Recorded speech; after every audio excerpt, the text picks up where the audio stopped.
Hello दोस्तों, आपका स्वागत है ईडुपोर्ट इंडिया पे। जैसा कि आप जानते हैं कि केमिकल बॉन्डिंग अभी चल रहा है, तो केमिकल बॉन्डिंग का थ्योरी भी हो गया था, पूरा थ्योरी हो गया था अच्छी तरीके से। उसके बाद 1 से 50 तक ऑब्जेक्टिव क्वेश्चन किए थे, जो कि पूरा डिटेल्स में किए थे। जो भी लोग इस वीडियो को डायरेक्ट देख रहे हैं, सबसे पहले थ्योरी को देखें, फिर 1 से 50 तक ऑब्जेक्टिव को देखें, उसके बाद यहाँ पे आए।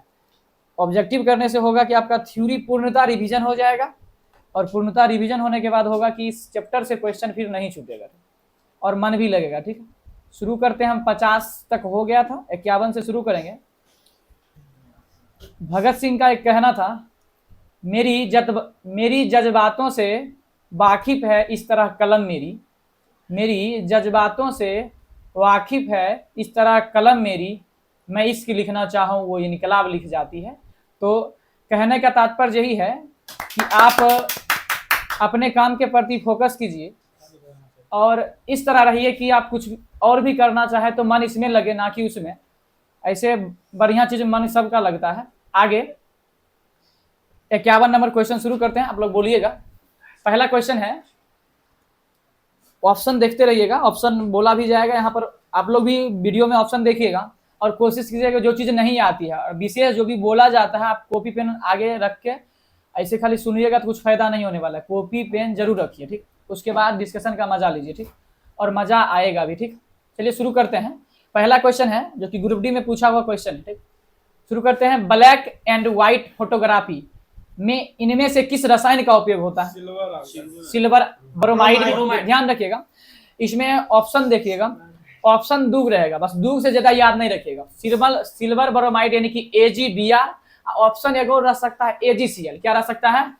AgCl और AgBr। तकर बाद कोनो ऑप्शन ध्यान नहीं रखना, लेकिन यहाँ पर देख लीजिएगा कि सिल्वर ब्रोमाइड ऑप्शन है। क्या है? तो यहाँ पर आंसर क्या हो जाएगा? Silver bromide. क्या हो जाएगा? ए नंबर आंसर हो जाएगा, ठीक। क्या क्या बोले दो को याद रखना है? AgBr और AgCl, ठीक। आगे चलते हैं, किसके लिए? तो व्हाइट एंड ब्लैक फोटोग्राफी के लिए, ठीक। अगला क्वेश्चन है 52 नंबर, ध्यान दीजिएगा। कहता है उदासीनीकरण अभिक्रिया के प्रक्रम में प्राप्त मुख्य उत्पाद क्या है? उदासीनीकरण अभिक्रिया बताइए क्या होता है? देखिए, उदासीनीकरण अभिक्रिया उसको कहेंगे जो जिसमें अम्ल और क्षार भाग लेकर लवण तथा जल बनाते। क्या बनाते हैं? लवण तथा जल बनाते। तो यहाँ पर देखिए ऑप्शन देखा कीजिए, ठीक। लवण सब में है, लवण सब में है, लेकिन बी नंबर ऑप्शन में जल है। तो क्या आंसर हो जाएगा? बी नंबर आंसर हो जाएगा, ठीक। उदासीनीकरण अभिक्रिया में मुख्य उत्पाद क्या होगा? लवण तथा जल। जैसे बताइए NaCl क्या है? लवण है, लवण, ठीक है। अगला क्वेश्चन है कि नीचे दिए गए रासायनिक समीकरण को संतुलित करने के लिए हाइड्रोजन सल्फाइड के कितने अणुओं की आवश्यकता होगी? देखिए, संतुलित समीकरण का करने का मतलब होता है कि अभिकारक यानी कि बाईं ओर की संख्या जो होगी परमाणुओं की संख्या, और दाईं ओर की जो होगी दोनों क्या होना चाहिए? बराबर होना चाहिए। ध्यान दीजिएगा, S का संख्या देखिए इस दाईं ओर क्या है? 1 है। इधर S की संख्या क्या है? 3 है। क्या है? 3 है। इधर देखिएगा, और यहाँ पर भी S है, तो इधर S की संख्या 2, S की संख्या 2, इधर S की संख्या 3। अब देखिएगा इधर हाइड्रोजन 4 गो, इधर हाइड्रोजन क्या है? 2 गो। इधर हाइड्रोजन क्या है? 4 गो। इधर हाइड्रोजन क्या है? 2 गो। हमेशा आगे ही लगेगा, सबसे आगे, यौगिक के सबसे आगे लगेगा। तो अगर यहाँ पर 2 लिख देते हैं, क्या लिख देते हैं? 2, तो यहाँ पर 4 गो हाइड्रोजन, 3 गो सल्फर हो जाएगा। 3 गो सल्फर इधर हो, 4 गो हाइड्रोजन इधर हो, 1 ऑक्सीजन इधर हो, 2 ऑक्सीजन इधर हो और 2 ऑक्सीजन इधर हो। तो यहाँ पर सल्फर क्या यौगिक लगा? क्या लगा? 2 लिए ना, आंसर क्या हो जाएगा? 2। संतुलित समीकरण जाके देख लीजिएगा, बनाइएगा, दोनों बगल बराबर करना होता है, ठीक। आगे फेरस सल्फेट को गर्म करने पर किस ठोस उत्पाद का निर्माण होता है? ध्यान रखिएगा, फेरस सल्फेट का मतलब सूत्र बताइएगा। FeSO4। क्या होता है? FeSO। बताइएगा फेरस सल्फेट का रंग कैसा होता है? फेरस सल्फेट का रंग हरा होता है, ठीक है। तो यहाँ पर बोला फेरस सल्फेट को गर्म करने पर, फेरस सल्फेट को जब गर्म करते हैं हम लोग, तो फेरस सल्फेट को जब गर्म किया जाएगा तो फेरिक ऑक्साइड बनता है। क्या बनता है? और फेरिक ऑक्साइड का सूत्र बताइएगा क्या होता है? देखिए, फेरिक ऑक्साइड का अगर सूत्र पूछता है तो Fe2O3। क्या हो जाएगा? फेरिक ऑक्साइड का सूत्र क्या होगा? Fe2O3। आप लोग को हम बता दें कि पीछे हमारे पीछे बहुत अच्छे अच्छे स्टूडेंट बैठे हैं, तो उनका जवाब भी आप लोग सुना कीजिएगा, ठीक। आगे है, तेजी से खाना पकाने के लिए किस यौगिक का उपयोग किया जाता है? तेजी से खाना बनाने के लिए शीघ्रता देता है या तेजी देता है? जिसको हम खाने का सोडा भी कहते हैं, बेकिंग सोडा। क्या हो जाएगा? खाने का सोडा यानी कि बेकिंग सोडा। शीघ्रता से खाना पकाने के लिए किसका इस्तेमाल होता है? तो बेकिंग सोडा का। यहाँ पर ऑप्शन दिया गया, ऊपर सूत्र लिखा गया। बेकिंग सोडा का सूत्र क्या होता है? NaHCO3। बेकिंग सोडा का सूत्र क्या होता है? NaHCO3, जिसको हम सोडियम हाइड्रोजन कार्बोनेट भी कहते हैं। ठीक है, यहाँ पर ध्यान रखिएगा। आगे वो क्वेश्चन पूछा जाता है, क्लास 10 में एक बार बस क्वेश्चन पूछा गया था, और क्लास 10 में नहीं, जो भी एनसीईआरटी में दिया गया है वो इंपॉर्टेंट ही है, क्योंकि एनसीईआरटी का सिलेबस बिहार पुलिस में भी था। तो बताइए कि पाव रोटी जानते हैं ना, उसमें किसका उपयोग किया जाता है? Baking soda. किसका उपयोग किया जाता है? बेकिंग सोडा का। ध्यान रखिएगा। आगे नीचे देखिए, यहाँ देखिएगा कौन सी अभिक्रिया विस्थापन अभिक्रिया को, विस्थापन अभिक्रिया समझने के लिए सबसे पहले किसका जरूरी है? अभिक्रियाशीलता, यानी कि अभिक्रिया समूह कल भी बताए होंगे। कोई अगर ट्रिक बता सकते हो तो बोलिएगा, ट्रिक बोलिए। सबसे 3 भाग में अगर बांट रहे थे, सबसे पहला सबसे अधिक अभिक्रियाशील बांट रहे थे। सबसे अधिक अभिक्रियाशील में 19, 11, 20, 12 थे। 19, 11, 20, 12 थे। परमाणु संख्या आपको याद होना चाहिए, सब बच्चा वाली बात है। परमाणु संख्या याद नहीं रहेगा तो नहीं याद होगा ये सब ट्रिक। ठीक, अब 20 क्या बोले? 19, 11, 20, 12, 13, ये सब अधिक अभिक्रियाशील के अंतर्गत आते हैं। ठीक, उसके बाद जो आती है वो घटती अभिक्रियाशील के अंतर्गत आते हैं। घटती अभिक्रियाशील में कहाँ शुरू करते हैं? किससे शुरू करते हैं? 30 से। 30, 26, 82, 1, 30, 26, 82, ये सब घटती अभिक्रियाशील में। आगे क्वेश्चन आएगा, अभिक्रियाशीलता से बहुत ज्यादा क्वेश्चन है आगे। ठीक, उसके बाद है 29 शुरू करते हैं। 29, 80, 47, 79, 29, 80, 47, 79, ये था अभिक्रियाशील समूह, जो कि धातु का अभिक्रियाशील समूह क्या है, और जिसको ध्यान में रखिएगा तो विस्थापन अभिक्रिया में कभी भी दिक्कत होने वाली नहीं है।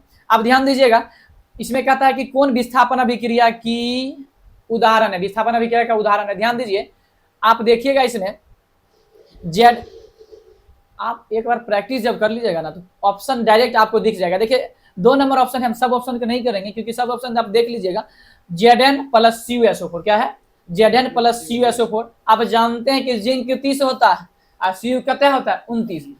29 सबसे निचला में, तो Zn सब 29 से 30 क्या है? सबसे अधिक अभिक्रियाशील है। अधिक अभिक्रियाशील धातु अपने से कम अभिक्रियाशील धातु को उसके योग्य से क्या कर देता है? विस्थापित कर देता है। ऑपरेंड कहते हैं विस्थापन। तो यहाँ पर ऑप्शन नंबर 2 क्या हो जाएगा? आंसर हो जाएगा विस्थापन अभिक्रिया। कोई दिक्कत नहीं। आगे चलते हैं। खाने का सोडा का रासायनिक वैज्ञानिक नाम क्या है? वही रासायनिक नाम ही याद रखिए। तो खाने soda, sodium bicarbonate, sodium bicarbonate, जिसको बेकिंग सोडा के नाम से जानते हैं।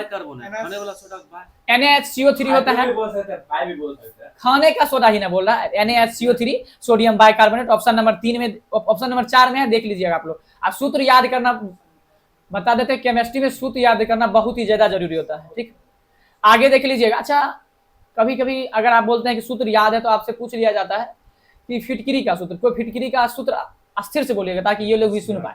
अस्थिर से बोलिएगा, थोड़ा बोलिए तो। K2SO4 इंटू Al2SO4 का होल थ्राइस इंटू 24H2। फिर से बोलिएगा, K2SO4 इंटू Al2SO4 का होल थ्राइस इंटू 24H2 किसका था? इसी को बोलते हैं पोटास एलम, या क्या बोलते हैं? फिटकरी। ठीक, ध्यान रखिएगा इसको। आगे हम अगला क्वेश्चन देखते हैं। आगे क्वेश्चन है कि वॉशिंग सोडा, वॉशिंग सोडा मतलब कि धोने वाला सोडा, धोबन सोडा उसी को कहते हैं। ध्यान दीजिएगा, कहता है क्वेश्चन वॉशिंग सोडा मतलब कि वॉशिंग सोडा का निर्माण कैसे होता है? वॉशिंग सोडा का निर्माण जो होता है Na2CO3 के पूर्ण क्रिस्टलन से होता है। किससे होता है? यानी कि अगर फिर से अति करेंगे तकर बाद वॉशिंग सोडा का क्या निर्माण होगा? यानी कि सोडियम कार्बोनेट को फिर से क्रिस्टल किया जाएगा। क्रिस्टल मतलब पानी की उपस्थिति, किसमें? पानी के, तब ना आता है 10H2। आप लोग जानते हैं कि धोबन सोडा का सूत्र क्या होता है? Na2CO3 into 10H2। अगर धोबन सोडा सोडियम कार्बोनेट का रासायनिक नाम है, अगर सोडियम कार्बोनेट सिर्फ बोलता है तो उसका सूत्र क्या होगा? Na2CO3। बार बार हम बोलते हैं, अगर बोला जाएगा एक द्रव्यमान तो क्या हो जाएगा? 100। पूछा गया था इसीलिए बोल देते हैं। HNO3 है। HNO3 का सूत्र है, सबसे पहले यह जानना जरूरी है। HNO3 जो सूत्र है नाइट्रिक एसिड का, किसका सूत्र है?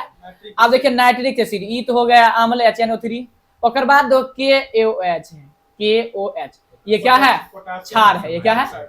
इसको क्या कहते हैं? Potassium hydroxide. क्या कहते हैं इसको? यानी कि अम्ल प्लस क्षार मिल के कौन सी बनाएगा? लवण तथा जल बनाएगा। KNO3 का मतलब होता है पोटेशियम नाइट्रेट, जो कि लवण है और जल बनाया। कौन अभिक्रिया? अगर अम्ल और क्षार अभिक्रिया कर रहा है तो लवण और जल बनेबे करेगा। अगर बोलते हैं कौन अभिक्रिया तो उदासीनीकरण, जो कि हमारे C नंबर ऑप्शन में दिया गया है। आगे देखिए, कहता है कि निम्न में से कौन सा अभिकारक एक स्थान पर आएगा और उदासीनिक उदासीनीकरण अभिक्रिया प्रदान करेगा। ध्यान दीजिए, सबसे पहले इसको देखते हैं। CaOH का होल ट्वाइस जो कि क्षार है, तो यहाँ पर आएगा कौन सी? अम्ल आएगा। कौन सा आएगा? अम्ल। लेकिन यहाँ पर देखना उत्पाद बन रहा है, कौन सी बन रहा है? उत्पाद बन रहा है। उत्पाद में देखिए Cl2 है, Cl2 है। अब ऑप्शन में हमारा देखना है कि Cl2 ककरा में ऑप्शन आप सबको जानना होगा। तो पहला है नाइट्रिक एसिड। नाइट्रिक एसिड का सूत्र क्या होता है? HNO3। तो इसमें Cl आया नहीं, तो ये ऑप्शन नहीं होगा। दूसरा ऑप्शन देखते हैं सल्फ्यूरिक, इसमें Cl आएगा। H2SO4 सल्फ्यूरिक अम्ल में Cl आएगा। अब देखिए तीसरा ऑप्शन देखते हैं HCl, ये न रहेगा तब बनाएगा Cl2, तो HCl आंसर हो जाएगा इसका। सी नंबर क्या हो जाएगा इसका? आंसर हो जाएगा। आगे है एसिटिक अम्ल। एसिटिक अम्ल का सूत्र बताइए। थ्योरी में किए थे, थ्योरी में किए थे इसका क्वेश्चन। नहीं, एसिटिक है। C2H, आप चल गए एसिटिलीन पे चल। एसिटिक अम्ल का या सिरका का पूछता है। ठीक है, सही है। CH3COOH क्या हो जाएगा? CH3COOH किसका सूत्र है? एसिटिक अम्ल का। किसका? अब बताइए, सिरका में ना एसिटिक अम्ल पाया जाता है? सिरका में क्या पाया जाता है? एसिटिक अम्ल। वाइनेगर कितना परसेंट उसमें रहता है? वही 6 से 8%, कहीं 10% आपको दिखा होगा, जरूर दिखा होगा। ठीक है, आगे ध्यान रखिएगा। अगर इसको करने के बाद लुसेंट रिवीजन कीजिएगा तो बहुत मजा आएगा, इसलिए इसको करने के बाद लुसेंट जरूर रिवीजन कीजिएगा। अब हम चलते हैं, क्वेश्चन हो गया है 60 तक। 61 नंबर क्वेश्चन देखते हैं। इसमें देखिएगा थोड़ा ऑप्शन जरूर मिस्टेक है, ध्यान दीजिएगा। एक तत्व X क्लोरीन के साथ मिलकर एक यौगिक XCl बनाता है। एक तत्व X है, कौन सी बना रहा है? XCl बना रहा है। क्या बना रहा है? XCl बना रहा है। बनता है तत्व X को आवर्त सारणी में बाईं ओर रखा गया है। निम्नलिखित में कौन सा तत्व X के लिए सही होगा? ध्यान रखिएगा, आवर्त सारणी में बाईं रूप से मुख्यतः जो रखा गया है, धातु को रखा गया। किसको रखा गया? आप यहाँ कहिएगा H मानेंगे, H मानेंगे। देखिए ऑप्शन यहाँ पर जो आंसर लिया गया उसके तौर पर हम बताएंगे। सबसे पहले देखिए, कहता है इसमें संयोजी इलेक्ट्रॉन होते हैं, एक संयोजी इलेक्ट्रॉन। तो बात सही है कि धातु में संयोजी इलेक्ट्रॉन की संख्या 1 या 2 होती है, या 3 हो सकती है। ठीक, आगे है वह धातु और ठोस। धातु समानता क्या होते हैं? ठोस अवस्था में होते हैं। धातु समानता क्या होते हैं? ठोस अवस्था में। ये दोनों सही है धातु के आधार पर। अगर आप कहते हैं ऑप्शन के अनुसार, यहाँ देखिएगा, तो ऐसा अगर होता है तो ये 1 और 2 सही होगा। इसमें ऑप्शन देखिएगा 1 और 2 सही होगा। लेकिन अगर आप कहते हैं कि हाइड्रोजन तो बाईं ओर रखल जाता है, तो यहाँ पर उसके अनुसार जो सही होगा 1 और 3 सही होगा। क्या सही होगा?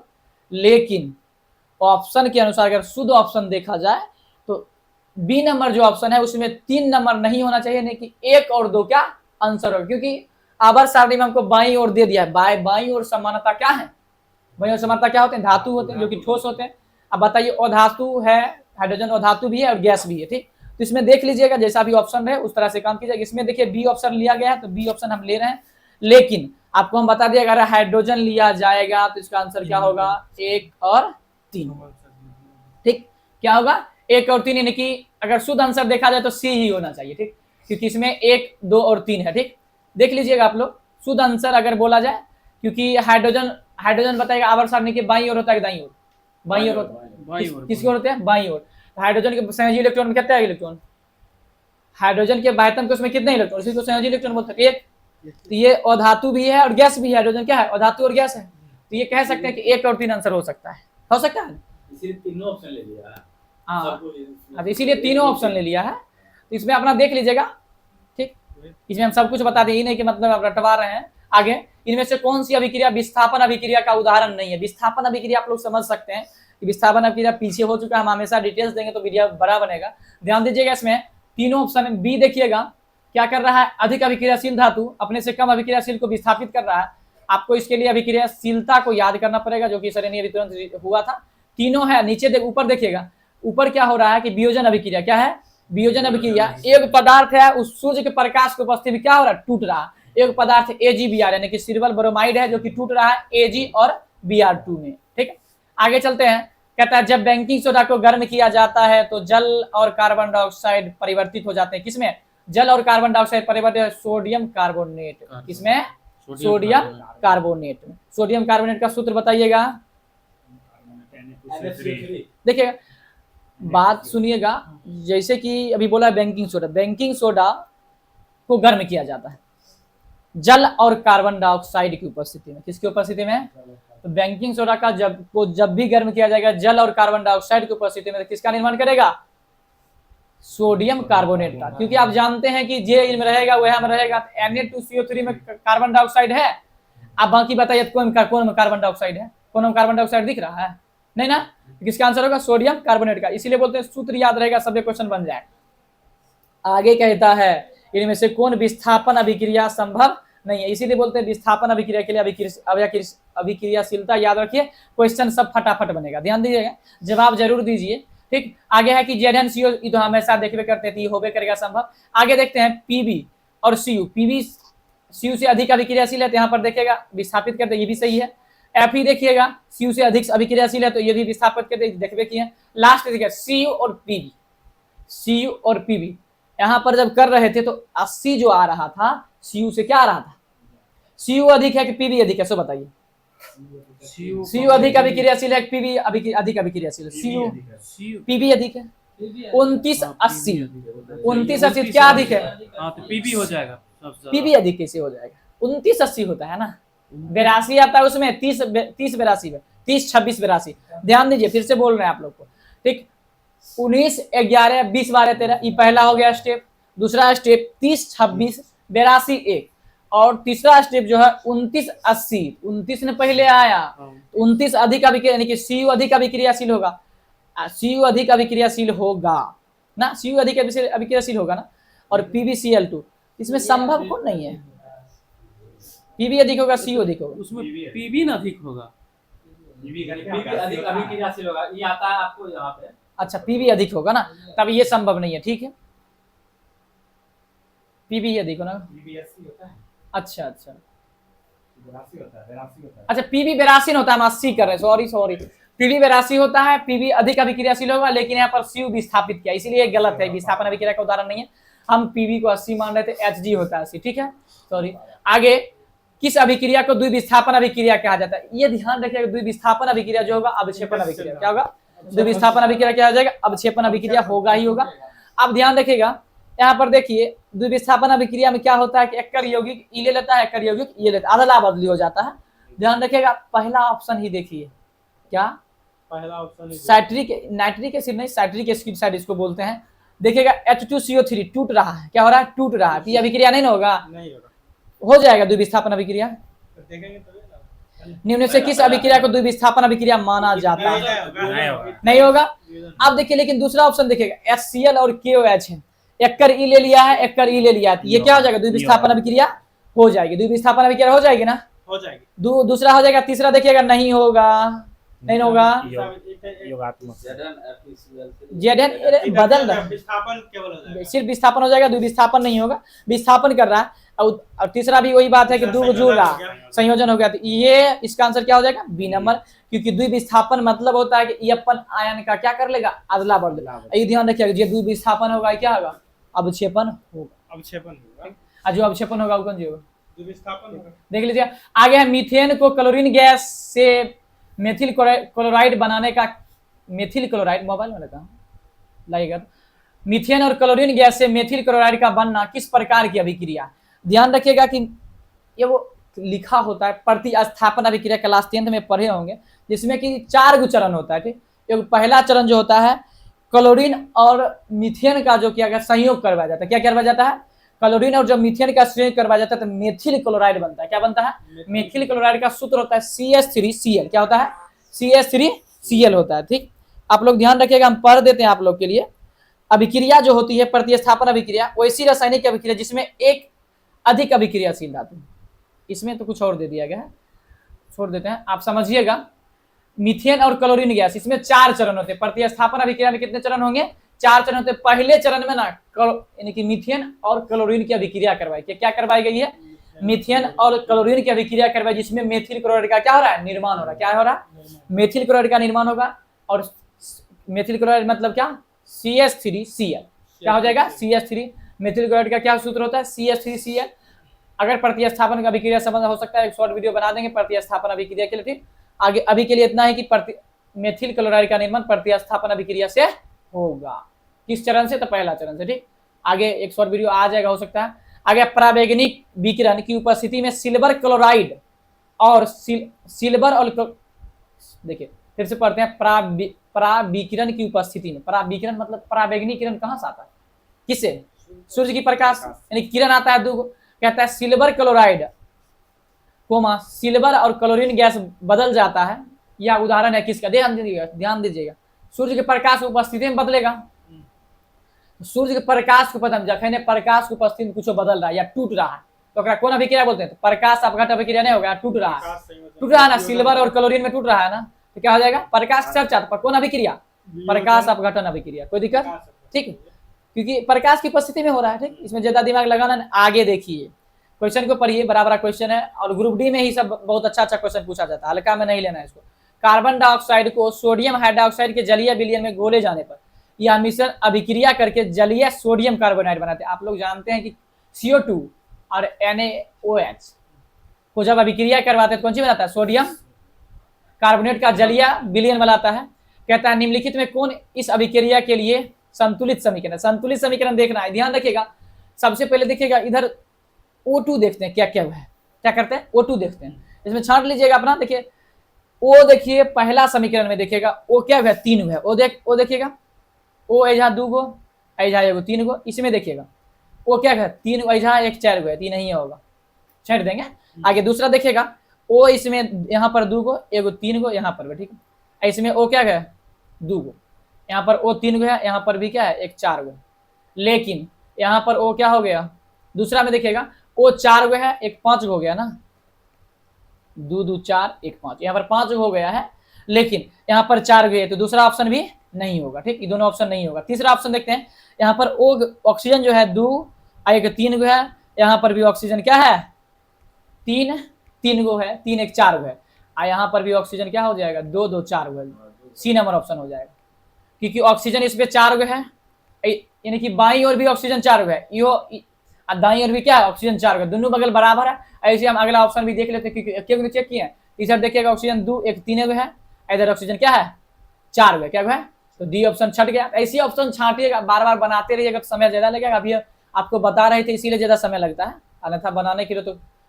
आगे बैंकिंग सोडा के विनिर्माण के लिए किन यौगिक की आवश्यकता होती है, बैंकिंग सोडा के विनिर्माण के लिए ध्यान रखिएगा, साधारण नमक, कार्बन डाइऑक्साइड, अमोनिया की जरूरत है, किसकी जरूरत होती है, बैंकिंग सोडा के विनिर्माण के लिए। अब विनिर्माण आया तो आप लोग बता दीजिएगा, इकोनॉमिक्स का क्वेश्चन बता दे, विनिर्माण किस क्षेत्र के अंतर्गत आएगा, विनिर्माण मैन्युफैक्चरिंग सेकंड, यानी कि सेकेंड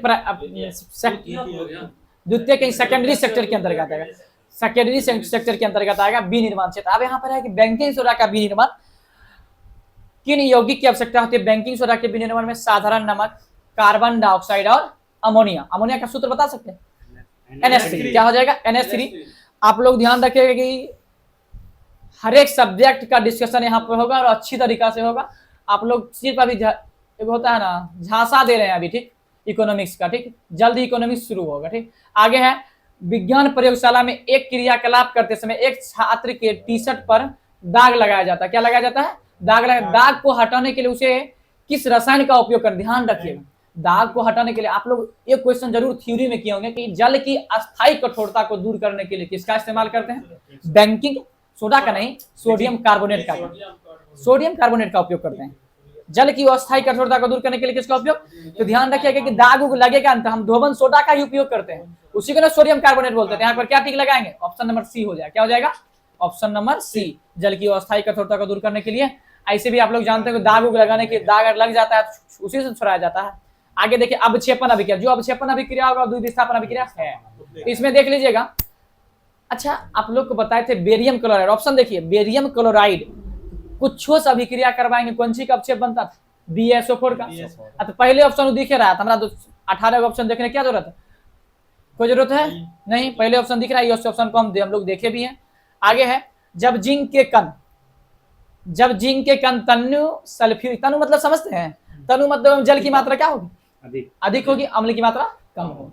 आगे है कि जब जिंक के कण तनु सल्फ्यूरिक अम्ल के साथ अभिक्रिया करते हैं, जिंक मतलब Zn, सल्फ्यूरिक अम्ल का सूत्र क्या होता है H2SO4, अभिक्रिया करेगा Zn जो है H2 से अधिक अभिक्रियाशील, यौगिक के विस्थापित कर देगा, ZnSO4 हो जाएगा, क्या हो जाएगा, और प्लस H2 हो जाएगा, तो इसमें क्या हो जाएगा आंसर, ऑप्शन नंबर C है ZnSO4, ठीक है। आगे चलते हैं, अवक्षेपण अभिक्रिया के लिए सही विकल्प कौन है, अवक्षेपण अभिक्रिया देखिएगा, सभी उत्पाद जल में विलय होता है, ऐसा कोनो बात नहीं। सभी उत्पाद जल में विलय, अवक्षेपण में एगो ठोस बनता है। क्या बनता है? ठोस में बनता है। आगे कहता है इसमें अभिकारक कार्बन यौगिक होना चाहिए, ऐसा कोनो बात नहीं, निश्चित नहीं है कार्बन यौगिक ही होगा। आगे यहाँ हमेशा 80 डिग्री सेल्सियस पर होता है, ये कभी भी नहीं पढ़े हैं हम लोग। डी नंबर ऑप्शन देखिएगा, जो कि अच्छा ऑप्शन है, 2 स्वच्छ विलयन को मिलाने पर, 2 स्वच्छ विलयन को मिलाने पर ठोस द्रव्यमान अलग हो जाते हैं। क्या हो जाते हैं? ठोस ओकरे कहते हैं अवक्षेपित हो जाते हैं, यानी कि अवक्षेपण अभिक्रिया का उदाहरण हो जाएगा। तो ये अवक्षेपण अभिक्रिया के लिए क्या है? सही है, ठीक है, सही है। आगे कहता है जिप्सम को किस तापमान पर गर्म करने पर, जिप्सम का सबसे पहले सूत्र बनाइए, सूत्र बताइए। जिप्सम, हाँ, जिप्सम का सूत्र बताइएगा। चलिए दोस्तों, नहीं, देखिए जिप्सम का सूत्र हो जाएगा, CO4 into 2H2O। आप नहीं देखिए जिप्सम का सूत्र देखिएगा, बार बार सूत्र रिवीजन करने से ही होगा, ठीक। इसको कतमो याद करिएगा, भूलिएगा, बार बार रिवीजन होगा। देखिए CaSO4 into 2H2 होता है जिप्सम का सूत्र होता है। क्या होता है? जिप्सम का सूत्र क्या हो जाएगा? CaSO4 into 2H2O। इसको हम कहते हैं कैल्शियम सल्फेट डाइहाइड्रेट। क्या बोलते हैं? Calcium sulphate. आगे मिलेगा आपको कैल्शियम सल्फेट डाइहाइड्रेट मिलेगा। और इसी को जब गर्म करते हैं जिप्सम को 373 डिग्री सेल्सियस बोलते हैं, केल्विन पर जब गर्म करते हैं 373 केल्विन पे, तो क्या प्राप्त होता है? प्लास्टर ऑफ पेरिस प्राप्त होता है। प्लास्टर ऑफ पेरिस का सूत्र बताइएगा आप लोग। CaSO4 into half H2O। अच्छा, क्या रासायनिक नाम बताइएगा थोड़ा, CaSO4 into हाफ H2 का? हेमीहाइड्रेट नहीं बोलते, कैल्शियम हेमीहाइड्रेट है, ठीक है। ध्यान रखिएगा, ये सब थोड़ा ध्यान रखने की चीजें हैं। आगे देखिए, फिर अभी संतुलित समीकरण बताए भी थे और उसी तरह छांटना भी है, देख लीजिएगा। सिल्वर नाइट्रेट, सोडियम क्लोराइड जब अभिक्रिया कर रहा है तो सिल्वर क्लोराइड और सोडियम नाइट्रेट बन रहा है। क्या बन रहा है? तो जखन, अच्छा ये तो आपको दिख गया कि द्विविस्थापन अभिक्रिया है, दिखा, जरूर दिखा होगा, क्योंकि इसमें एकर यौगिक क्या है? बदल रहा है, ठीक। अब देखिएगा, आप देखिएगा इसमें छांटना कैसे है। 3 Ag, इधर 3 Ag, ठीक। ऐसे हम चलते हैं ऑप्शन पे, ठीक। ध्यान दीजिएगा कैसे छांटा जाता है, ऐसे आप छांट लीजिएगा। 2 Ag, इधर 2 Ag, इधर क्या गो जी? 2 Ag, इधर NO3, N क्या गो? एगो, इधर N एगो, O 3 गो, O 3 गो, इधर Na एगो, Na एगो, Cl एगो, एगो, पूरे पुर जाएगा, यानी कि दोनों बगल क्या होगा? परमाणु संख्या, यानी कि Na एगो है इधर, तो Na इधर भी क्या होना चाहिए? एक होना चाहिए। ये क्या हो जाएगा? संतुलित हो जाएगा। संतुलित समीकरण किस नियम पर कार्य करता है? द्रव्यमान संरक्षण के नियम पर। आप ध्यान रखिएगा, द्रव्यमान संरक्षण का नियम लेबोजियर दिए थे। बाकी अगर रहता है डाल्टन, क्वेश्चन किए थे हम लोग, जिसमें डाल्टन बोला था कि डाल्टन कौन कौन सिद्धांत दिए, उसमें द्रव्यमान संरक्षण का भी नियम की व्याख्या थी, उसमें ऑप्शन लिया गया था तीनों। तो आप लोग ध्यान रखें, अगर ऑप्शन डाल्टन में रहता है तब, अन्यथा अगर पूछेगा द्रव्यमान संरक्षण का नियम किसने दिया, तो आप लोग जानते हैं रसायन विज्ञान के जनक कौन हो जाएंगे? लेबोजियर साहब ही क्या दिए थे? द्रव्यमान संरक्षण का क्या दिए थे? नियम दिए थे। अब ध्यान रखें, अभिक्रियाशीलता श्रेणी आप लोग को कल भी हुआ था, आज भी हो गया है। यहाँ पर वही क्वेश्चन है कि कौन सा कथन सही। अच्छा बताइएगा, अभिक्रियाशीलता श्रेणी के मध्य में मौजूद धातु अल्प अभिक्रियाशील होते हैं, बीच में जो होता है घटती हुई अभिक्रियाशील होती है ना, सबसे अधिक अभिक्रियाशील ऊपर का, दूसरा स्टेप सबसे घटती अभिक्रियाशील। देखिएगा इसमें ऑप्शन नंबर, मध्य में अल्प होता है, अल्प मतलब क्या होता है? कम ना होता है, तो कम नहीं, घटती हुई होती है। आगे देखिएगा, दूसरा है अभिक्रियाशीलता श्रेणी ऊपर स्थित धातु है उन यौगिक के वैद्युत अपघटनी अपचयन द्वारा प्राप्त की जा सकती है। ऊपर का जो है वैद्युत अपघटनी अधिनियम द्वारा प्राप्त किया जा सकता है, किया जा सकता है शायद। अगला क्वेश्चन है एनए में, ठीक, देख लेंगे इसको। लेकिन वहां पर ऑप्शन जो लिया गया है बता देते, सबसे अच्छा ऑप्शन जो लिया गया, यहाँ पर लिखा गया अभिक्रियाशीलता श्रेणी में पोटेशियम सबसे कम अभिक्रियाशील है। हम बताए थे आपको, एनसीईआरटी में व्याख्या नहीं है, लेकिन कौन सा कथन सही नहीं है ना, इसमें कौन सा कथन सही नहीं? तो पोटेशियम सबसे कम अभिक्रियाशील नहीं है, पोटेशियम सबसे अधिक अभिक्रियाशील है ना। तो ये तीनों सही है कि मध्य में जो मौजूद होता है कम अभिक्रियाशील होते हैं, सही है। आगे ऊपर में इसी जो होते हैं वो वैद्युत अपघटनी से क्या होते हैं? प्राप्त होते हैं। क्या होते हैं? प्राप्त होते हैं। ऐसे आगे जो ऑप्शन है उसमें कथन दे दिया गया था, तो पूछा गया इसमें से कौन सा वैद्युत अपघटनी द्वारा प्राप्त होते हैं। हमारा ऊपर का सब याद है, ऊपर का कौन कौन? 19, 11, 20, 12, 13, जितना भी है सब वैद्युत अपघटनी द्वारा प्राप्त किया जा सकता है, ठीक। आगे देखिए, सी नंबर क्वेश्चन है कि अभिक्रियाशीलता श्रेणी एक सूची है जिसमें धातु की उनकी अभिक्रियाशीलता के आधार पर अवरोही क्रम में सजाएगा। अवरोही क्रम मतलब समझते हैं ना, घटते क्रम, घटते क्रम होगा ना अवरोही क्रम, घटते क्रम में सबसे बढ़ते चीजों को लेते हैं, ठीक। आगे और डी नंबर जो ऑप्शन है सबसे कम अभिक्रियाशील अगर पूछता है तो यही होगा, क्या होगा? एयू एनसीईआरटी के आधार पे यहाँ लिया गया है। कुछ बुक एडवांस बुक देखिएगा, जब आप उसको एडवांस बुक नहीं कह सकते हैं, दूसरे एडिशन का होता है, ठीक, तो उसमें जरूर पीटी लिया गया है, अधिक अभिक्रियाशील में शायद लिया गया है, बहुत लोग बोलते हैं, लेकिन हम हमेशा बोलते हैं कि एनसीईआरटी पे भरोसा रखिए, एयू होगा। क्या होगा सबसे कम अभिक्रियाशील? क्लास 10 का बुक जब उठाइएगा, धातु में बहुत अच्छा से दिया गया अभिक्रियाशीलता, उसमें एयू तक ही दिया गया है और हमको एयू तक ही क्या करना है, याद भी करना है। एयू सबसे कम अभिक्रियाशील है, जो कि जल से सामान्यतः अभिक्रिया नहीं करती है। आगे देखिए, कार्बन डाइऑक्साइड अणु में एक ऑक्सीजन परमाणु द्वारा एक परमाणु के साथ कितने इलेक्ट्रॉन की साथ, देखिएगा कार्बन डाइऑक्साइड अणु एवं ऑक्सीजन परमाणु, तो CO2 होता है ना कार्बन, तो दो ऑक्सीजन एक कार्बन, तो एक के गण अणु बोला है, ऑक्सीजन का क्या अणु? एक अणु, तो एक अणु क्या इलेक्ट्रॉन साझेदारी करता है? दो अणु करता है, यानी कि दो जोड़ी। आंसर क्या होगा? दो होगा, दो यहाँ पर उसी जोड़ी से इलेक्ट्रॉन की साझेदारी बोला है, साझेदारी मतलब दुइये होगा, साझेदारी दुइये न हुआ। अगर बोलता हमको संख्या पूछता तब क्या हो जाता? टोटल संख्या, यानी कि 4 हो जाती। आगे कहता है वे अभिक्रिया जिनमें अभिकारक के बीच आयनों का आदान प्रदान, कौन अभी तुरंत बोले थे, अभिकारक के बीच आयनों का आदान प्रदान क्या कहलाएगा? द्विविस्थापन अभिक्रिया कहलाएगा। आगे संयोजन अभिक्रिया कौन है, बताइएगा थोड़ा। यहाँ नहीं, देखिए यहाँ पर समीकरण दे दिया गया, यानी कि संयोजन अभिक्रिया का उत्पाद क्या होगा, देखिएगा SO3 + H2O जो होता है वही रहता है, ध्यान दीजिएगा। यहाँ पर देखिए SO3 है, एक गैस होगा, एक क्यों गैस है, H2 है, ऑक्सीजन 4 होगा, H2 एक गैस H2S होगा, और वो 4 हो जाएगा। ऑप्शन नंबर क्या नंबर? 3 नंबर ना, ये नंबर ए नंबर ठीक। देखिए संतुलित, देखिए इधर ऑक्सीजन क्या है, दोनों मिला के जोड़िए 4 गो, तो ऑक्सीजन क्या में 4 गो है, एक गो, तो डायरेक्ट हम हिट कर सकते हैं क्वेश्चन, कोई दिक्कत नहीं है। लेकिन आप लोग ध्यान रखिएगा, हाइड्रोजन 2 गो, ऑक्सीजन क्या है 4 गो, सल्फर क्या है एक है। अगर सूत्र याद रखते हैं तो डायरेक्ट बन भी जाएगा, ठीक। आगे कहता है निम्न में से कौन संयोजन अभिक्रिया का उदाहरण है? दूध जुटेगा, पहला देखे ना, अम्ल और क्षार है, दोनों अभिक्रिया कर लवण जल बना रहा है, तो ये क्या हो जाएगा? तो उदासीनीकरण अभिक्रिया हो जाएगा ना।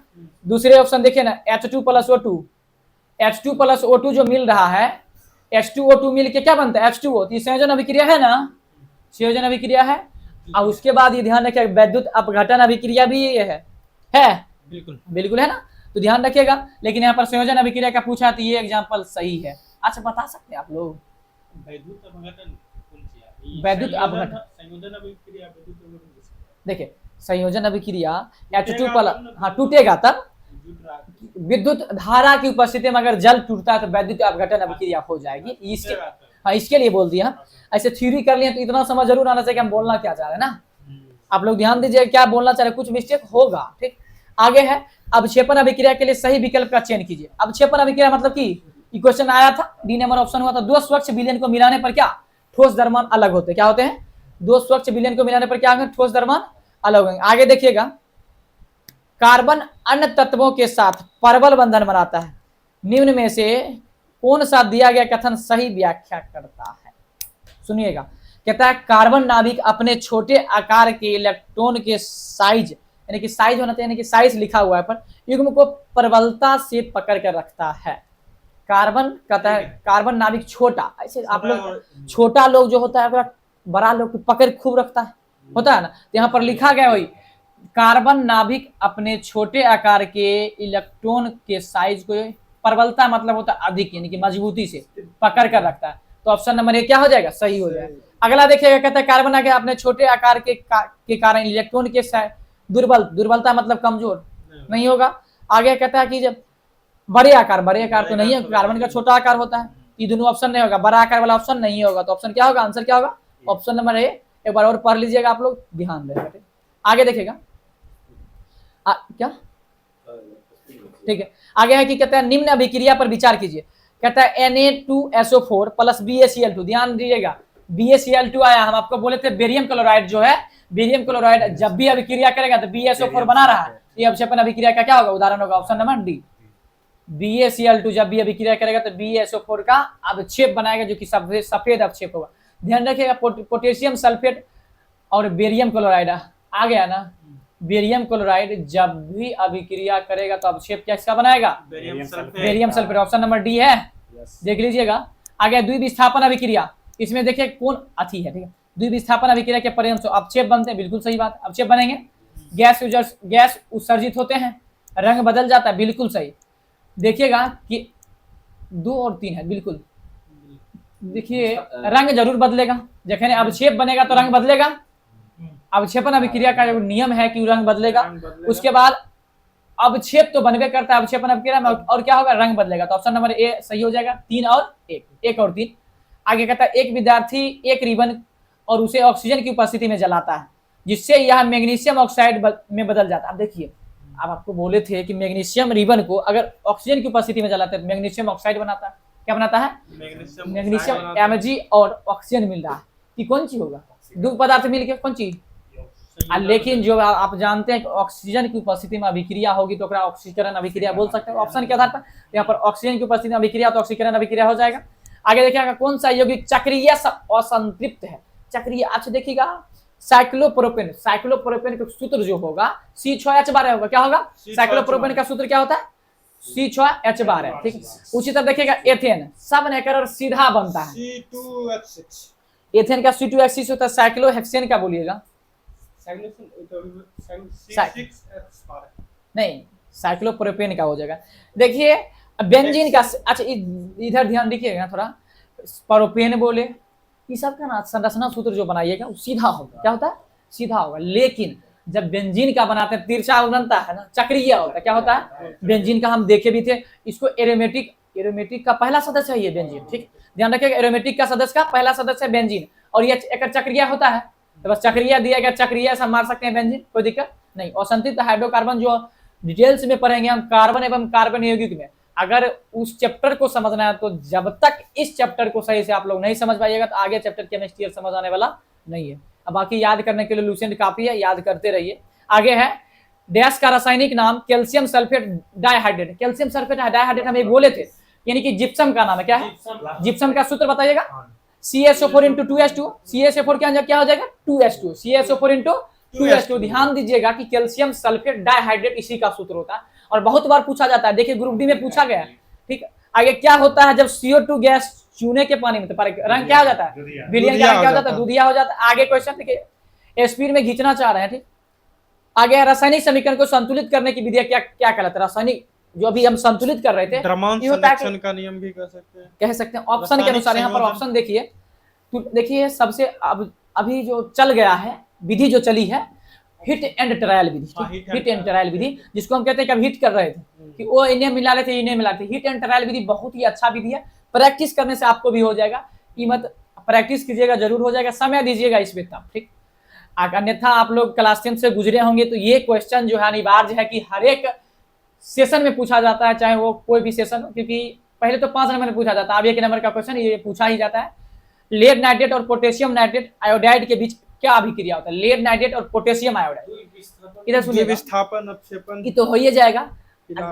हम आपको बोले थे लेड नाइट्रेट जब भी अभिक्रिया करेगा किसी से भी तो अवक्षेप क्या बनेगा? PbI2 यानी कि लेड आयोडाइड बनेगा। ध्यान रखें जो भी बोलते हैं, और अवक्षेप अभिक्रिया जखन होगा, अवक्षेपण अभिक्रिया होगा, विस्थापन अभिक्रिया होगा ही।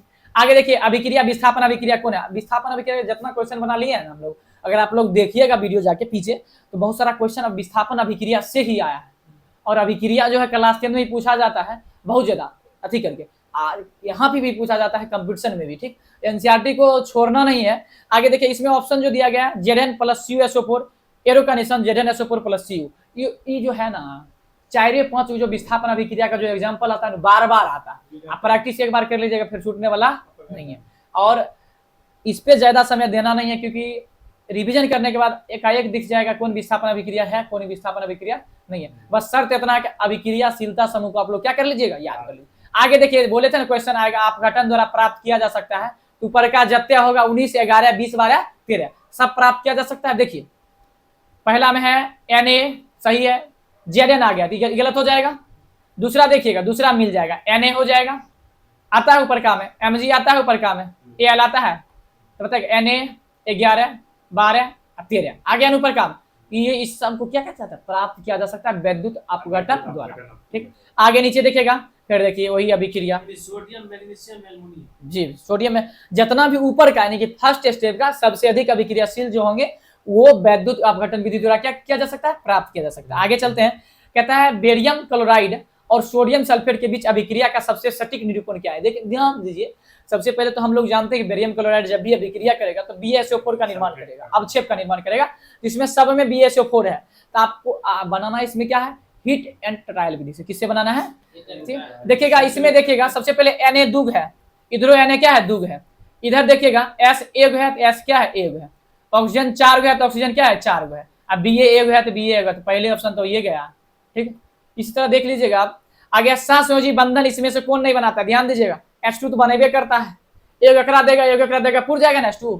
आगे देखिएगा NaOH, दूसरा ऑप्शन NaOH हम जानते हैं कि क्षार है, क्षार क्या करता है, OH माइनस देता है, कहां से बनाएगा बंधन, बनाएगा सहसंयोजी बंधन का मतलब था साझेदारी करना, साझेदारी नहीं करेगा ये एगो क्या आएगा, एगो देगा, Na प्लस होगा, OH क्या होगा, माइनस होगा, कोई दिक्कत। तो ऑप्शन नंबर 2 हो जाएगा सहसंयोजी बंधन, ये नहीं बनाएगा, CH4 जरूर सहसंयोजी बंधन बनाएगा, और NH3, CH4 जो है मीथेन का जो बायोगैस का मुख्य संगठक है।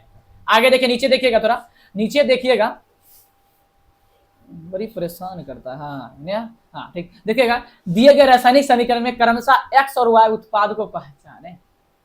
अब जो दिया गया है सोडियम हाइड्रोक्साइड और एसिटिक अम्ल को जोड़ने दिया गया, हम लोग जानते हैं कि सोडियम हाइड्रोक्साइड एक बार जोड़े थे, सोडियम हाइड्रोक्साइड को जब भी हम CH3 यानी कि एसिटिक अम्ल से जोड़ते हैं तो सोडियम एसिटेट बनता था, पीछे थ्योरी में किए, आप लोग थ्योरी का वीडियो जरूर देखिएगा। सोडियम एसिटेट का जो सूत्र होता था CH3COON होता था, क्या होता था, CH3COON, ठीक। तो ध्यान रखिएगा CH3COONA बनेगा, जो कि किसका सूत्र होता है, सोडियम एसिटेट का सूत्र, ऑप्शन नंबर डी दिया गया है, ये ध्यान रखिएगा। आगे चलते हैं हम लोग, नीचे दिए गए कथन पर विचार कीजिए, सही उत्तर का चयन कीजिए। कहता है बेकिंग सोडा का रासायनिक सूत्र NaCO3 होता है, बिल्कुल होता है, सही है। कहता है इसका उपयोग अग्निशामक यंत्र में होता है, बिल्कुल सही, बेकिंग सोडा का निर्माण जो उपयोग होता है अग्निशामक यंत्र में होता है, ठीक। तो दोनों कथन सही है, तो ऑप्शन नंबर डी क्या है, दोनों कथन सही है। यहाँ पर देख लीजिएगा ऑप्शन नंबर डी जो होगा, ऑप्शन नंबर डी इसका सही आंसर है।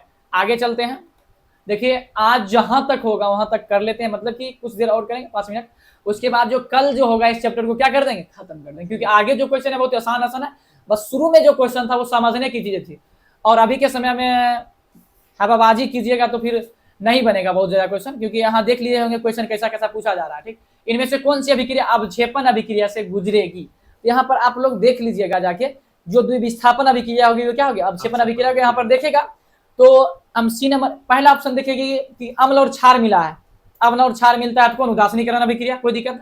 अब आगे देखिएगा दूसरा ऑप्शन वही है, अम्ल और क्षार मिला है। और तीसरा ऑप्शन देखते हैं PbNO3 plus KI, PbNO3 plus KI, तो जानते हैं कि PbNO3 किसी से भी अभिक्रिया करेगा तो किसका अवक्षेप बनाएगा, PbI2 यानी कि लेड आयोडाइड का, तो ऑप्शन नंबर सी हो जाएगा, अवक्षेपण अभिक्रिया से गुजरेगी। हाँ, यानी कि किसका हो जाता है, PbNO3 का होल ट्वाइस हो जाता है, किसका सूत्र हो जाता है, लेड नाइट्रेट का, किसका सूत्र हो जाता है, लेड नाइट्रेट का हो जाता है। लेड नाइट्रेट किसी से भी अभिक्रिया करेगी तो लेड आयोडाइड का बनाएगी। आप लोग को हम थ्योरी में बोले थे कि अवक्षेपण अभिक्रिया का जितना थ्योरी वहां पर दिया गया आप लोग ध्यान रखिए, ठीक। जैसे कि बोले थे AgNO3 रहेगा, अभी दिया PbNO3 है, AgNO3 रहेगा, कौन सी निर्माण करेगा, बताएगा किसका, AgCl का, ठीक है, AgCl का अवक्षेप बनाएगा। इसमें 4 को 5 है जो ध्यान रखना होता है, अब वो ध्यान रखेगा तो क्वेश्चन छूटवे नहीं करेगा। द्विविस्थापन, विस्थापन और अवक्षेपण अभिक्रिया से अभी तक यह सबसे पूछा है, संयोजन अभिक्रिया से पूछा है। अब कहता है कलोर क्षार प्रक्रिया, जो कि हम थ्योरी में पढ़े थे, कलोर क्षार प्रक्रिया द्वारा NaOH के निर्माण के दौरान निम्नलिखित में कौन सा आयन कैथोड की ओर स्थानांतरित होता है, ध्यान रखेगा। अच्छा, स्थानांतरित मतलब जाएगा, क्या जाएगा, तो हम जानते हैं कि जो भी कैथोड होता है माइनस में होता है, एनोड क्या होता है, प्लस में, तो जाएगा, तो प्लस वाला चीज कहाँ जाएगा, माइनस में। तो यहाँ देख लीजिएगा प्लस वाला, तो NaOH के निर्माण के दौरान कैथोड पर कौन जाएगा, कैथोड पर कौन जाएगा, Na प्लस होता है, ये जाएगा कहाँ पे, कैथोड पर जाएगा, तो आंसर क्या हो जाएगा, Na प्लस, ठीक, कोई दिक्कत। कैथोड पर क्या होता है, माइनस, एनोड पर प्लस, और जाएगा बोला है, याद करने का ऐसे है, तो Na प्लस में होता है, जाएगा कौन सी पर, माइनस पर, कैथोड पर जाएगा Na प्लस, ध्यान रखिएगा, ये बिल्कुल कैथोड पर प्लस होता है, क्या है, कैथोड पर माइनस होता है, एनोड पर प्लस होता है। हम बोले हैं पीछे में यही बोले थे, कैथोड पर माइनस होता है, एनोड पर क्या होता है, प्लस होता है। एनोड पर क्या होता है, ऐसे आप लोग जानते हैं इलेक्ट्रॉन को कहते हैं कैथोड किरण कहते हैं, कौन कहते हैं, इलेक्ट्रॉन को कैथोड किरण पिछले चैप्टर में पढ़े होंगे, और एनोड को क्या कहते हैं, प्रोटॉन को क्या कहते हैं, एनोड किरण, बोले थे ना। आगे देखिए, आगे चलते हैं, कहता है कि कौन सीधा क्या बताते हैं, आप सर से पढ़े होंगे, वहां पर सर याद करने का ट्रिक बताए थे, ठीक। एनायन कैथायन, एनायन कैथायन को इसी पर लेते कैथोड और एनोड, ठीक, ट्रिक बताए थे सर, ठीक। आगे चलते हैं, कहता है कौन सी धातु Ai से कम, Al है, Ai ने है, से कम अभिक्रियाशील है। ध्यान, कम अभिक्रियाशील का मतलब तो Ai है, ये पहले में है, सबसे ऊपर का में है, और उसके बाद देखिएगा और तीन जो ऑप्शन है सब ऊपर के में है, ओकरा से ऊपर है Ai से, यानी कि सबसे नीचे ऊपर का में 13 होता है, और सुपर का इसमें कम ना पूछा था, जिंक जो होता है जिंक हो जाएगा, जेडन होता है ना, जेडन हो जाएगा। धोबन सोडा बनाने के लिए इनमें से किसमें कच्चा माल का उपयोग, धोबन सोडा बनाने के लिए किसका उपयोग होता है, NaCl का। किसका उपयोग होता है, NaCl का। कच्चा माल के लिए इसी का उपयोग करते हैं, NaCl का धोबन सोडा बनाने के लिए। आगे कहता है दी गई अभिक्रिया किसका उदाहरण है। ध्यान दीजिएगा, यहाँ पर देखिए, आप लोग देखिएगा कि जब ही हम CaCl2 का अगर हम करवाएंगे, क्या करवाएंगे, अभिक्रिया करवाते हैं CaCl2 का, तो अवक्षेप जो बनता है सोडियम कार्बोनेट बनता है। क्या बनता है, सोडियम कार्बोनेट बनता है। तो यहाँ पर देखिएगा अवक्षेप बन रहा है, जरूर बन रहा है, या CaCl2, ठीक है, तो अवक्षेप Ca3 बन रहा है। ऐसे हम जानते हैं CaCO3 अगर अभिक्रिया का कुछ करता है, यानी कि CaCl2, तो अवक्षेप कौन सी बनाता है, CaCO3, यानी कि संगमरमर का। तो यहाँ अवक्षेपन बन रहा है, तो अवक्षेपन अभिक्रिया जो होगा वो द्विविस्थापन अभिक्रिया होगा करेगा। तो ऑप्शन नंबर ये देखिए, द्विविस्थापन अवक्षेपन है ना। आगे देखिए 103 नंबर देखिएगा, ये थोड़ा ध्यान दीजिएगा, बड़ा क्वेश्चन रहेगा लेकिन आपको फंसाने का प्रयास किया जाएगा। संतुलित समीकरण पूछ रहा है, पोटेशियम हाइड्रोक्साइड का सूत्र क्या होता है, KOH। क्या होता है, KOH। उसके बाद कहता है नाइट्रिक अम्ल का सूत्र हम पहले ही बोल दिए थे, HNO3 होता है। उसके बाद देखिए जो अवक्षेप बनेगा KNO3 + H2, क्या बनेगा, ये अवक्षेप बनेगा। इसमें संतुलित करने की बात आई तो आप लोग ध्यान दीजिएगा, संतुलित हीट एंड ट्रायल विधि से करेंगे। देख लीजिएगा इसमें KOH, इसमें मिला लीजिएगा कि दोनों पूरल है कि नहीं। हम सी नंबर ऑप्शन कह रहे हैं, ऐसे कैसे किया जाएगा तो आपको बता दिए। देखिए इधर के क्या है, एगो, इधर के क्या है, दूगो, क्या है, के दूग है इधर। अब इधर ध्यान दीजिएगा 2H2 इधर मिल जाता है, पूर जाता है, मिला के देखिएगा नहीं पूरेगा तो हमारा लगता है शायद हम बनाए थे, ऑप्शन गलती दिया, बिल्कुल ऑप्शन गलती है। यहाँ पे आप मिला लीजिएगा, ऑप्शन जो हो जाएगा 2 नंबर आंसर होगा इसका, हम बनाए थे। इसका आंसर देखिएगा क्यों 2 नंबर होगा, तो दू के इन्ने एगो ओ देखिएगा इधर 3 1 4 गिने हो, 2 नंबर आंसर होगा 2 नंबर हो जाएगा, बिल्कुल पूरा हो जाएगा, 2 नंबर ही होगा। 3 नंबर जो ऑप्शन है ये गलती दिया हुआ है, 2 नंबर गलती, ये 4th एडिशन है, इसमें थोड़ा गलती है, गलती है तो गलती बताया नहीं जाएगा, ये ध्यान रखिएगा। आगे कहता है कौन सा रासायनिक समीकरण गलत है, देखिए रासायनिक समीकरण बन नहीं सकता है। तो आगे ध्यान रखिए Mg+O अगर करते हैं तो MgO बनता है, ये तो सही है, कोई दिक्कत नहीं है, पहला सही है। दूसरा देखिए CO+H2 से C2H2 बनेगा, नहीं तो बड़ी वर्ड लग रहा है, अभी तक पढ़वे नहीं किए थे, आंसर हो जाएगा ना, ये आंसर होगा ना, ऑप्शन नंबर 2। 105 नंबर क्वेश्चन देखते हैं, जब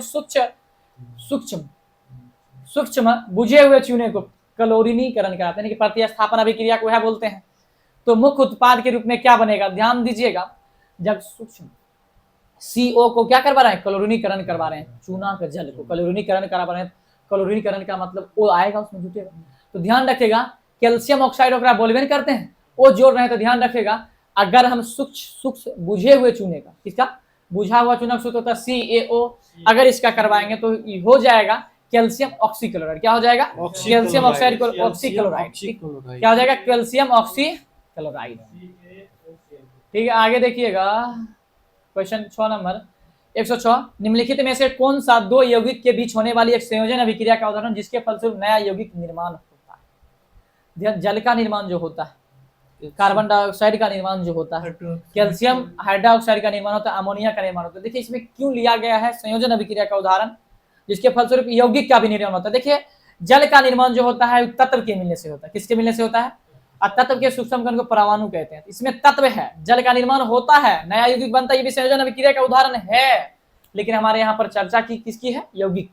तो यौगिक के मिश्रण से जो बनेगा उसको हम संयोजन अभिक्रिया भी बोलेंगे। यहाँ तो कार्बन डाइऑक्साइड में भी तत्व मिला है, लेकिन देखिएगा कैल्शियम हाइड्रोक्साइड जो बनता है यौगिक के मिलने से बनता है, कौन सी के मिलने से बनता है, ध्यान रखिएगा CaO यानी कि कली चूना के मिलने से बनता है ना, कली चूना आप प्लस जल मिलाते हैं, दोनों यौगिक है, अब दोनों यौगिक के मिलने से क्या बनता है, कैल्शियम हाइड्रोक्साइड। तो ऑप्शन नंबर क्या हो जाएगा, सी हो जाएगा। अमोनिया का निर्माण भी तत्व के मिलने से होता है। आगे देखते हैं 107 नंबर, डायरेक्ट है कि कैल्शियम सल्फेट से बना मृदु निर्जलित प्राकृतिक रूप से पाए जाने वाले खनिज है, जिसका उपयोग व्यापक रूप से दीवार और छतों को कवर करने के लिए किया जाता है। ध्यान रखें, दीवार एवं छतों को कवर करने के लिए उपयोग किया जाता है जिप्सम का। किसका उपयोग किया जाता है, जिप्सम। तो यहाँ पर ऑप्शन है जिप्सम, पहला नंबर ऑप्शन है, ध्यान रखिएगा। और चूना करने के लिए किया जाता है, चूना पत्थर का, ध्यान रखिएगा। अगर कवर करने के लिए बोलेगा, इनकी मृदु यानी कि खनिज का उपयोग हो रहा है, जिप्सम का खनिज है, ध्यान रखिएगा। आगे साइक्लोहेक्सेन, इसको समझिएगा। साइक्लोहेक्सेन का अभी सूत्र बोले थे आपको, C6H12 ये नहीं बोले थे। साइक्लोहेक्सेन का क्या सूत्र होगा, C6H12, हाँ C6H12 नहीं बोले थे, यही सूत्र होना चाहिए। हम लिखे थे शायद, बता देते हैं, देखिएगा। 12 उसमें हाइड्रोजन रहता है, 6 रहता है, 12 हाइड्रोजन रहता है, ध्यान रखिएगा। इसी में समझिएगा C6H12 साइक्लोहेक्सेन का सूत्र होता है, ठीक। अच्छा 6 गो, तो कार्बन के में क्या गुस्सा था, कार्बन को 6 परमाणु, तो इसमें देखिए ऑप्शन जिसमें 6 पहला, हाँ कुल 18। देखिए यहाँ पर देखिए जिसमें 6 ऑप्शन नहीं है उसको हटा देंगे तो बी और डी हट गया।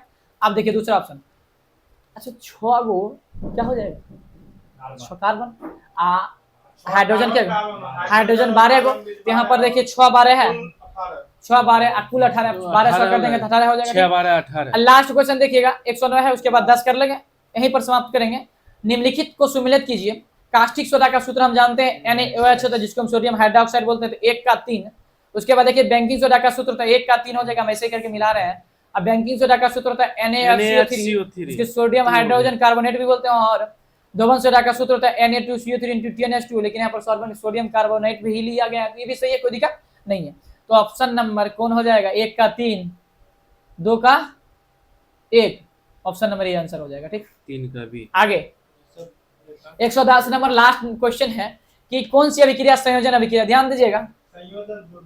संयोजन अभिक्रिया यानी कि उल्टा कर दिया गया, यहाँ पर ध्यान रखिएगा, थोड़ा मिस्टेक टाइपिंग होगा, उल्टा कर दिया गया, यानी कि ZnO + CO2 को मिला के एक यौगिक बनाया गया। यहाँ पर टूटता नहीं है, कोनो को पश्चिम टूटेगा तब वियोजन अभिक्रिया होगा, लेकिन यहाँ पर संयोजन अभिक्रिया दे दिया गया है, और प्रिंटिंग जो है मिस्टेक है। तो ऑप्शन नंबर सी, इधर ई जो है यहाँ पर, ये इधर होना चाहिए, ये इधर होना चाहिए, ठीक। तो ऑप्शन नंबर ए यहाँ पर हम आंसर ले सकते हैं, कोई दिक्कत वाली बात नहीं है, ठीक, समझ गए। H2Cl2 अच्छा नीचे में ऑप्शन दिया गया, अरे यार हम यहाँ पर कर दे, सॉरी। ए नंबर 4 नंबर ऑप्शन है, नीचे का सही हो जाएगा, ऊपर का गलत है, ठीक। ऊपर का तो साफे गलत है, हम सोचे यहाँ पर ए ऑप्शन था ना, तो यहाँ पर कर लिया, हम सोचे कि यहाँ हो जाएगा। यहाँ पर 4 नंबर ऑप्शन दिया गया है, ए नंबर में 4, तो 4 नंबर तो शुद्ध है, वो वियोजन हो जाएगा। क्या हो जाएगा, वियोजन। पहला क्या हो जाएगा, वियोजन, जब एक पदार्थ टूट रहा है तो क्या हो जाएगा, वियोजन। और दूसरा क्या हो जाएगा, दूसरा भी देख लीजिएगा, उसी तरह से जुट रहा है, ठीक। तो इसका आंसर क्या हो जाएगा, ऑप्शन नंबर 4, ठीक है। आज के लिए इतना ही, मिलते हैं अगले वीडियो में। उम्मीद करते हैं कि अच्छा लगता होगा, तो आप लोग लाइक एंड सब्सक्राइब करें और ज़्यादा से ज़्यादा वीडियो को शेयर करें, ठीक। अब बाकी कुछ दिनों में अगर लगातार जुड़े रहते हैं तो आपका साइंस बहुत ही अच्छा हो जाएगा। साइंस ही अच्छा नहीं होगा, अगर इस चैनल से लगातार जुड़े रहते हैं तो सब विषय अच्छा हो जाएगा, अच्छी तैयारी हो जाएगी, ठीक है। जुड़े रहिए, मिलते हैं अगले वीडियो में। आज के लिए इतना ही, जय हिंद।